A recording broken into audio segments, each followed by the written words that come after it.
Have you checked out any of these restaurants yet? No. Oh man, tonight's your night, dude. Yeah. I mean, you already had kebabs. I already had kebabs. Man. I'm satisfied. Fully satisfied. Bharat Mata ki Jai! Bharat Mata ki! But if you want, we'll send you some recommendations. I'm sure these boys already got you covered. Yeah. Would love that. You've just been here, just slamming food. Yeah, really? You should get a fish thali. Oh, I heard about the thali, yes. Oh my God, I just had one this afternoon. We're good to go? go? Awesome. But yeah, fish thali. Fish That's thali. what you gotta think about. Got it. Hell yeah. Namaste India, Namaste Goa!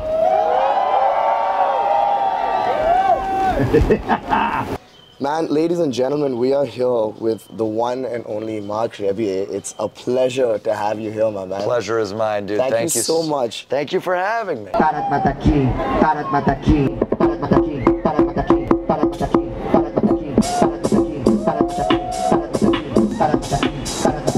Bharat Mata ki. Thank you for taking time out to be with us at Rolling Stone India. Yeah, absolutely, man. And I know. Obviously, you just finished your performance, your debut performance in Goa last night. That's right. How are you feeling? What's the temperature? I'm feeling good. I'm feeling exhausted, jet lagged, but good about it. I thought it went well, and the reception was good. And yeah, I honestly, I didn't know what to expect. I thought potentially no one would come. Yeah.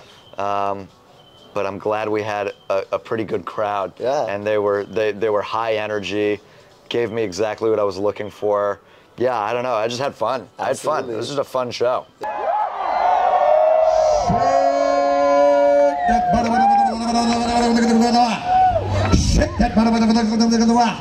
Shake that yeah, I feel welcome. I feel nice. I feel like doing acid just twice. I feel good. I feel great. I feel like, goddamn, I just ate. I feel... Yeah, so how did India get on your radar? Like, did someone recommend it? Like, what is it about the market? Basically, my agents came to me with the thought of doing a run of like Southeast Asian shows. That was it's India, it's Japan, Thailand, Indonesia, and all markets I've never played before. Wow. So it's just I didn't really know what to expect. I didn't even know if I had an audience here. Absolutely. Really. So yeah, it's nice to see that I do, at least a small one, you know. But yeah, it's that's kind of how it came about. They offered it to me basically. They're like, what do you think if we wanted to put something like this together? And I was like, absolutely. I mean, first of all, I've never been here before. First time even for visiting? leisure. Yeah. Okay. Yeah, first time ever. So it was just a really cool way to be able to come and play and get paid and have a little paid vacation. I love it. Yeah. And I mean, you picked an amazing place like Goa's. It's a destination for people here in India as well. So I mean, that's what I hear. You've got the complete treatment, like the beach experience by coming here. Hell yeah. Absolutely. Yeah, I mean, just for our audience here at Rolling Stone, obviously your craft is centered around a lot of improvisation. Yes. And there are clearly examples of your inspirations, and you've mentioned this in the past, like your influences have always been like people like Madlib, Flying Lotus, obviously Erykah Badu. Yes. Can you tell me about how these influences have sort of worked in a way to get to where you are right now? And are there specific things you take from all of these different icons, or is it more a vague artistry? It's more vague, I would say. It's more vague. I mean, certainly, well, sometimes. I mean, from Flying Lotus and people like Madlib and Jay Dilla and stuff, it's like more specifically like inspiration from their style of production. Choices in percussion that they make, grooves that they write with and choose that I have incorporated in my own style, and that whole sort of beat scene based that era with Flying Lotus and John Wayne and Sam I Am and that old like LA low end theory beat scene that really influenced me a lot. And then also, I don't mention this one a lot, but I was always influenced a lot by like down tempo, like Kruder and Dorfmeister and like Thievery Corporation and 07 and Air and all these people that, you know, that I just like, just like thick, pillowy percussion. Yeah. It has always been super appealing to me. And then, so those are more specific, but then generally, you know, when I talk about inspirations in like the soul realm, and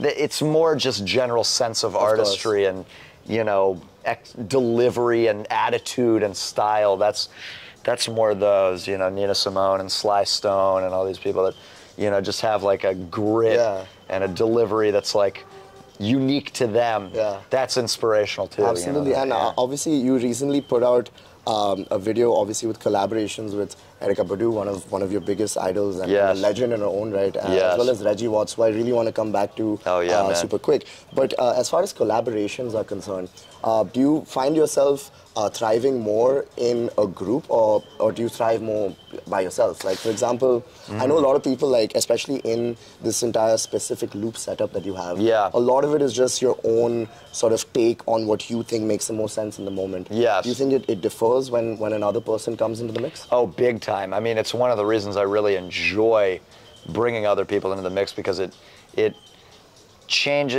forces me to come up with different ideas. What is that? Bring your legs up here. Bring them up. Bring them up here. Yes. What's your name?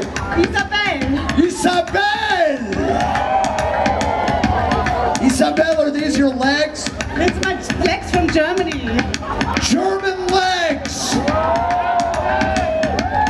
What are we going to do with these? I'm sorry.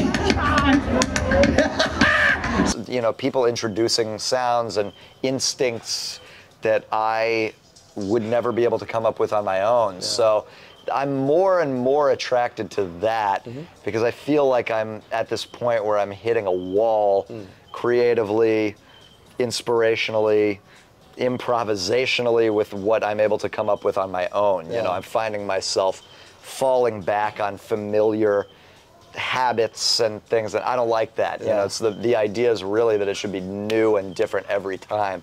And so I'm finding more of that when I work with people. I see. And it's very satisfying. And has that been a general struggle, like trying to keep on challenging yourself when it comes to finding new material? Oh, yeah. I mean, you know, you play thousands of shows at this point, and it's like, there's only so much I can do. I only have so much musical training, you know what I mean? So it's like, I can get creatively sort of stuck and upset with myself for relying on the same habits and the same sort of thing.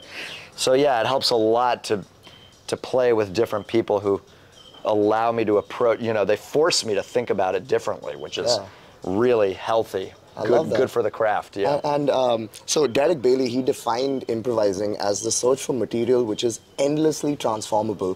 What kind of materials have turned to be particularly transformable for you and stimulating for you? Is like, obviously there are certain genres that you take and borrow from. But are there any specific elements that you've now transformed into a new identity? And do you consider yourself thinking about that often? I don't know. That's an interesting question. I mean,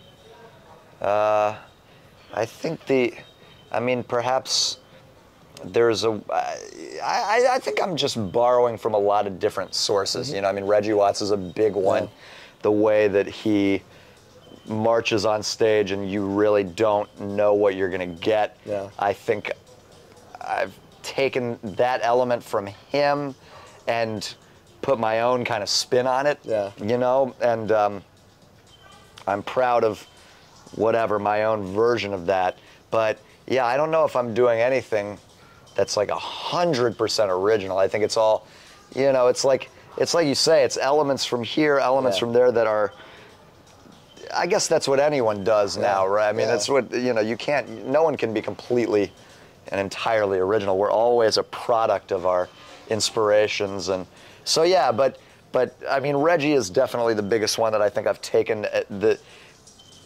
what he does in performance, and like I'm doing my version of it. Yeah. Really is the best way I can put it. It's funny that you mentioned that, because when you spoke to Anthony Fantano, you mentioned something that really stuck with me. You said that very few people in this sort of comedy music space, the focus is a lot more on the comedy than it is on the music. Yes. You know, and until Reggie came into the scene, and he gave that importance back to the musicality of things. Right. Which is so refreshing to see you take inspiration from that and pave your own path to sort of, you know, do justice to that same ideology. Thanks. Do you find yourself looking at contemporaries that come to mind when working in this space of comedy and music? Man, it's funny because I would not even, I mean, I know that is the space that I'm working in, but I would rather not even think that I work in that particular space, because to me it's like you have like Weird Al. That's about it. I mean, really, it's like, and he uses musical templates to do comedy on. You know what I mean? It's like it's produced well. He's a legend. He's a fucking legend. But like, you're talking about, you know, he's taking, the songs never sound as good as the original songs. There's always some element of kitschy sort of, you're not, when you're listening to comedy music, you're not listening to it to listen to good music. You know what I mean? And that's the problem with the genre, I think. I don't know if there, I mean, and that's why I don't really listen to it, you know, so you can't go back and just plug in your headphones and be like, oh, I'm going to listen to a cover that's a comedic take or something, you know? No, I mean, no, not at all. I mean, the closest maybe that that I can think of that is making like solid music that's comedic is like Tenacious D, you know, Jack Black and Kyle Gass. But I just am not experienced in the field. There might be people doing really good shit that I don't know about. I mean, Flight of the Conchords has their own interesting spin on it. This guy, Tom Cardy from Australia, does some interesting stuff that's musically sound, but it's definitely mostly, it's meant to be comedy. And it's just not a genre that I flock to very regularly. I'm much more interested in just like listening to music. I hear you. Which is, it's weird that I do this, that it's so comedic, but yeah, it's, I guess, my hope is that the music itself could like stand on its own as like just a groovy, whatever, funky piece of music on its own as a beat or whatever. But then I'm just doing silly shit over it, you know? Wasn't any room for a robe in my luggage, I need one. You got a robe. You got a robe.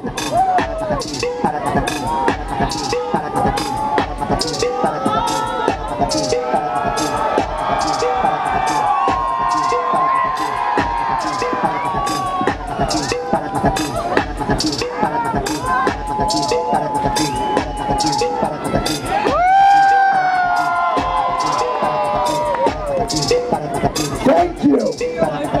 You're welcome. Thank you so much. You're welcome so much.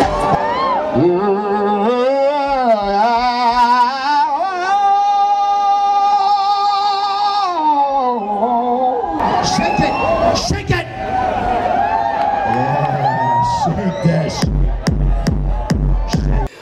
Speaking of silly shit, I wanna talk about your relationship with your fans. You mentioned somewhere else that at a festival someone threw, and I quote, a big yellow dinosaur penis on stage. Oh yeah. A giant T-Rex penis was thrown on stage. And I think someone in the comments had mentioned something about their personality where they said, it's hilarious. Imagine actively being in your full truth, no apologies, no being awkward or scared, and full of confidence because you know your audience will love it. That's how they described you. How do you feel about your sense of personal identity when it comes to your fans?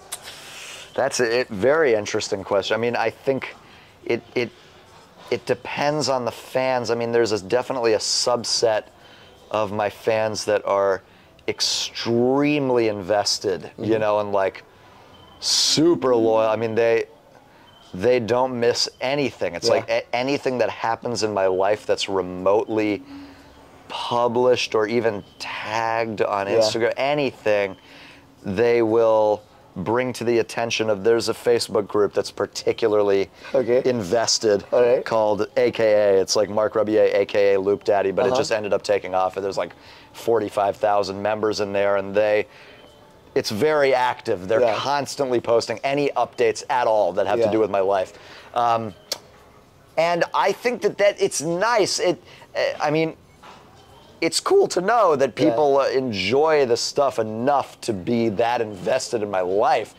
It's a little bizarre, but it's also flattering. And I think the majority of my fans are just the people that, you know, show up to the shows with, they bring something interesting, or they're in a bizarre outfit, or they make a sign, or they have something that they want to do on stage. And it's this element of, you know, this expectation that they might be a part of the show somehow, that I think is a cool dynamic that I'm lucky to have. You know, it's like I now have been doing it long enough that the people in the audience understand that, like, there's an element of interactivity there. And so, yeah, it's a good relationship. I mean, I really enjoy the relationship I have with my fans, and they're, I mean, they just keep buying tickets to my shows, which is amazing, crazy, and wonderful. And man, as a fan, it's just so refreshing to see you grow as much as we do as well. Like, for example, like, there's so many things about your personality that I think a lot of fans see in themselves as well. And I think that is the ideal relationship that an artist can have with their fan base. That's interesting. Yeah, that's a good point. I hear that a lot, like, sort of, you know, people relating to me and whatever, just wanting to do something similar. Something similar, some crazy shit. Absolutely. Yeah, man, I mean, why not? Why not? Do why it. not? Absolutely. And on that note, Marc, it's been a pleasure to have you. Man, thank you so much. It really was so lovely. To get a chance to chat with you, it's a pleasure for me as well. So that's nice, man. I really appreciate it. This has been Aaryaman Trivedi for Rolling Stone India with the one and only Marc Rebillet. Thank you. Namaste. Thank you so much. Hold on. Thank you. Thank you. Thank you so much. You're welcome. Thank you. Thank you. Thank you.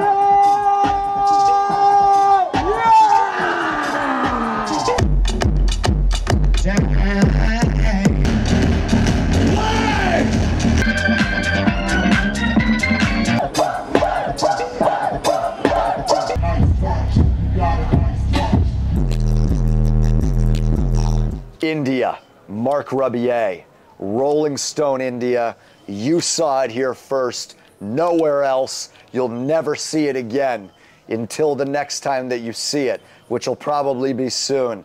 Shut up.